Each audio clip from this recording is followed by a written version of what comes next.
I chose to do my professional development on phonics for first and second grade teachers. I would first start by giving teachers a scope and sequence so they could see the skills that we'll be teaching. Skills that came earlier or later depending if they were first or second grade teacher.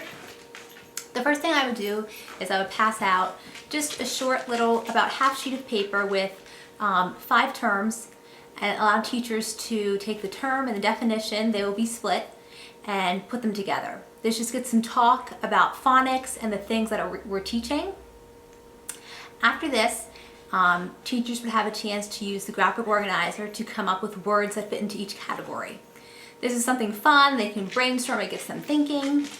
I would also have small prizes for teachers to see who finished with the most in each box. This is also a resource for them to take with them.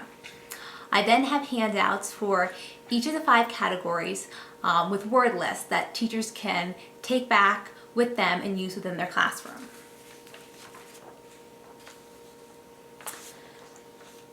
After this, I would want to go and move on to my objective 2, which is talking about Elkonin boxes. I want to go over some ways to teach blending and segmented words. Elkonin boxes work really well. So I've made a template for teachers, and also I would have them make one laminated or put it in a sleeve protector so students will be able to write on it. Right now I would also go over the chips. I have some cut out here. I have made chips for first grade teachers. They would have red and blue and orange. And then second grade teachers have those colors, and they also have yellow, black, and gray. All stand for different things that they'll be teaching. Also, that will be a material that teachers could have electronically, and they could print out additional circles at their school in color, have laminated and cut out for the students. When giving students chips, I would say 4 blue and 1 red. If they need a yellow or an orange or a black or a gray, they only need 1 of those. So, the first lesson I'm choosing to do would be a first grade lesson. It will be done in Unit 1. We want to go over all the short vowel sounds. So I chose to do short A. I would start by talking to students, telling them that we're going to be using our Elkonin boxes to break apart words and tell each sound that they hear in a word. I would explain to them that I have blue chips. Blue chips are for consonants and red chips are for vowels. I would then go over the vowels, how short vowels sound. I could write these up on the board, have a little talking point for the kids. But today we're going to focus on short A. And short A says ah. So I'm going to practice. First, kids will just sit and watch.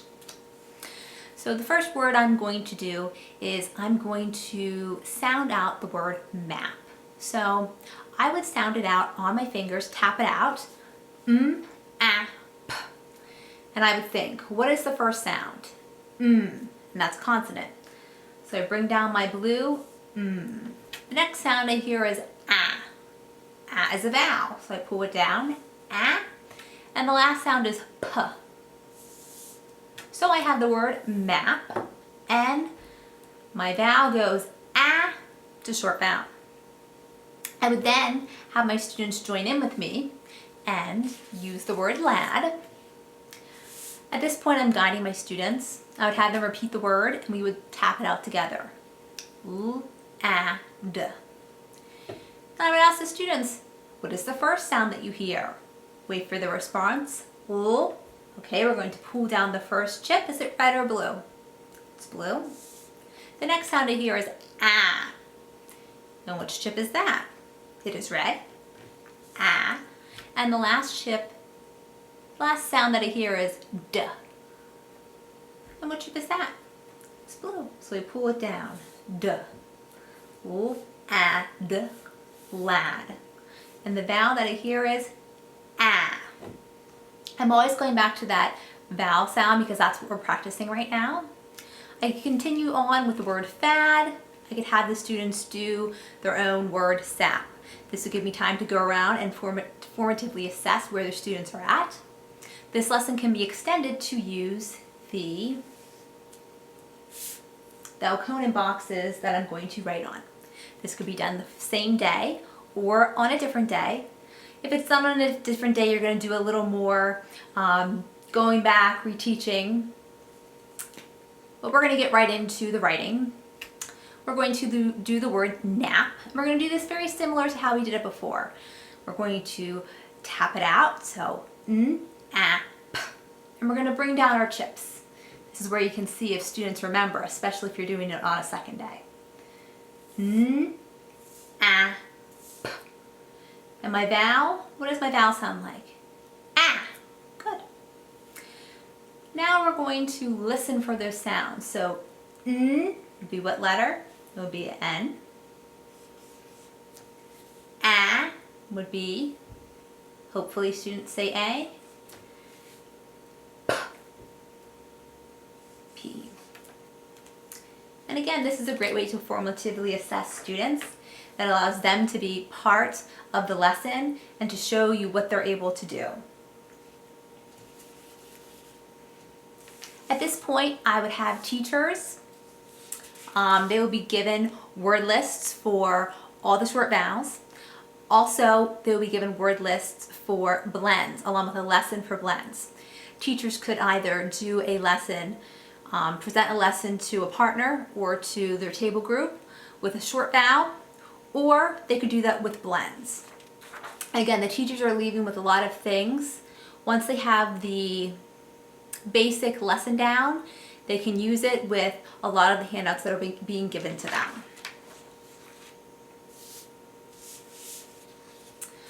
Now, onset and rhyme is something else that's a very important skill for students. Just knowing their word families, and this is just a common template. Again, I'm just including a blank one for teachers. This might be something they have around in their classroom. You can put it in a sleeve, write on it. I just did the at family, something they can practice that with students.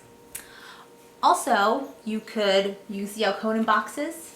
If you're doing initial blends, you could do the word chip, ip. I'm doing the ip family. Or I want to find words that have the th in them. This also relates to making words, which I have included a lesson of making words. It is by Pat Cunningham, very widely known by teachers, but it just gives a general template for making words. I've also included letter tiles for teachers if they need them. Teachers could use their own letter tiles, magnets. Basically, they're choosing a special word and again, practicing a word family. Another way I really like to do this, and that I've done with kindergarten students, and again, those first grade students who need the support, or any first grade student really, I'm sure would love this game as well. And basically, you have a marker. The smelly markers are the best because students love them and they get excited about the marker game. But let's see, what family do I want to do? I'm going to do N. So N is my word family, and I think I'll have my first sound be P. So I would say P, N, and students could do the same thing on their marker. So we would all point P, N, and our word would be pen.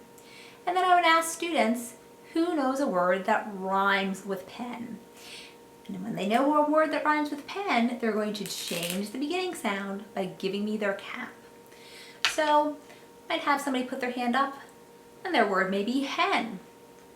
So they would give me their cap and they get very excited about this. And I would say, okay, what's the beginning sound? So we say, huh.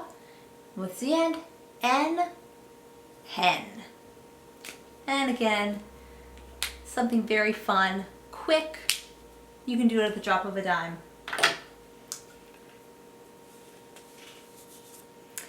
I would then move on to the last section of my professional development, which would be talking about the 6 syllable types. I've really come to see in the last few years that a lot of teachers don't really know the 6 syllable types, that this is something that will be really good to talk about, discuss, get that common language. Teachers will be given a chance with chart paper to make the 6 syllable types and give small definitions.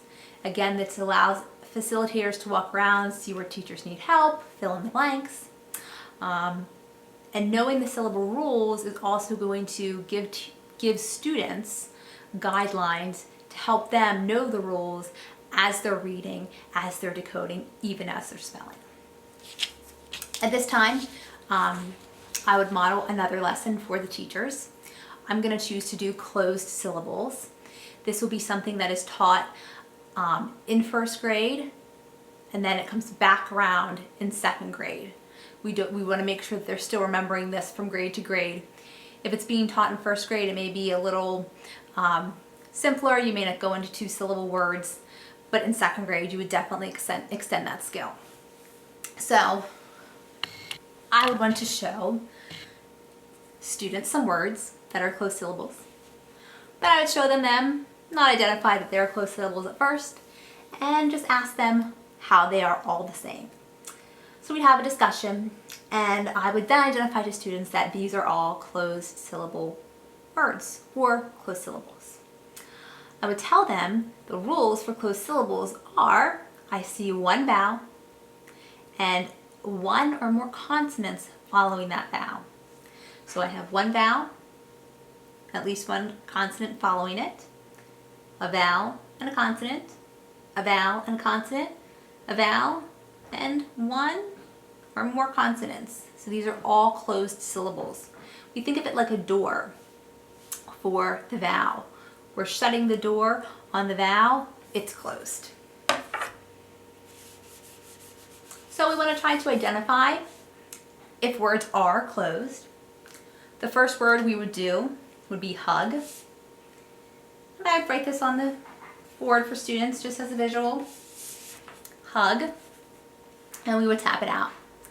H-U-G.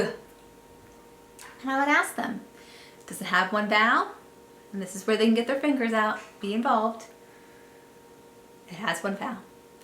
Does it have at least 1 consonant after the vowel? And closed syllables have a short vowel. Let's see if this one has a short vowel. What does the U say? So that makes it a closed vowel. I see 1 vowel followed by a consonant, and it's a short vowel, so it must be closed. We could continue this on with the word pot. Then I would continue on with a 2 syllable word.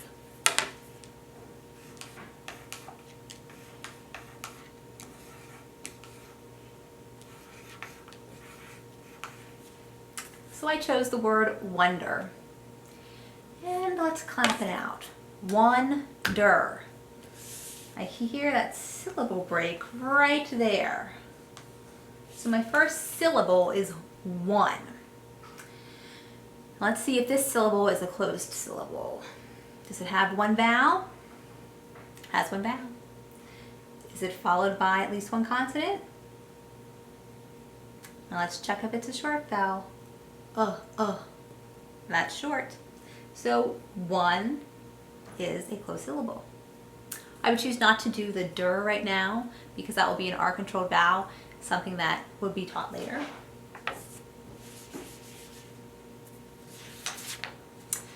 Again, we would go on. I would want to do a non-example.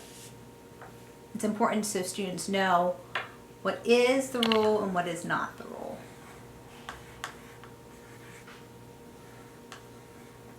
So I have the word home. And when I hear home, I hear an O. So what makes the O say its name? Hopefully the students would be able to identify that it's the silent E or the magic E. And then I'd ask them, how many vowels in the word home? There are 2. two vowels. Can it be a closed syllable? No, it cannot be a closed syllable. I'm saying O, and I have two vowels, so home is not a closed syllable. Again, students I would help them do picnic, another two-syllable word. And then I would pass out boards, have them practice one or two, whatever was right for them, and then have a little assessment just to kind of see how they were able to implement the skill. At this time, I would have the different syllable lessons available for teachers to teach to each other. I would have them pair up this time. That way each person is having a chance to teach a skill. This really allows you to see teachers' comfort level. Teachers are able to ask questions. I chose not to use a PowerPoint. I chose to give a lot of handouts to teachers. Anything I would want to show them that they would not have, I could just put up on a document camera for them to see. But I think it's very important to give teachers that scope and sequence. Tell them specifically what language we want them to teach, what types of materials we want them to use, activities, and then have a chance to practice. And I'm sending them away with, I think, about 33 teacher handouts. So that's just a nice resource for them to have and to actually use this within their classroom. This will be a professional development activity they would not just go away from and not look at or not use. This would actually be something that we put into place for teachers to use in the following school year. That's all I have today. Thank you.